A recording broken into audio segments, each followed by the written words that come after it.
Bottom line, the anger stems from some lawmakers not wearing PPE. That would be masks like these right here. That happened during the House and Senate going back into session. More than 100 members went into the House and Senate chambers. Take a look at this video that we shot earlier today. Now, this comes despite the state being under a stay-at-home order and despite pleas from the Legislative Black Caucus to have the reconvening happen after May 15th.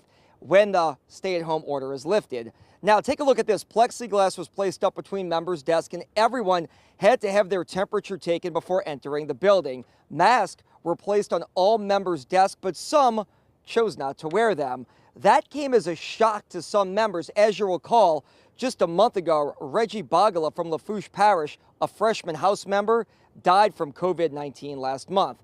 Now, some Democrats accuse Republicans of playing games with this, saying the majority of the people not wearing masks were members of the GOP.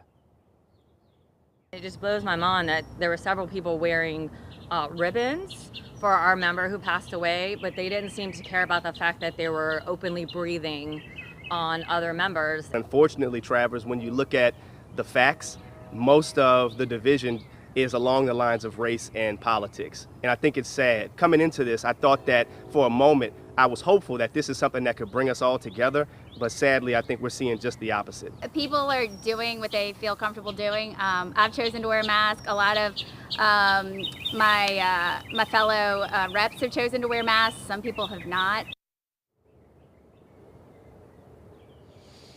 So a controversial day up here on the first day back in the session. We were told that some lawmakers could ask the leadership, the Speaker of the House and the Senate President, to make it mandatory, but we don't know if that will happen.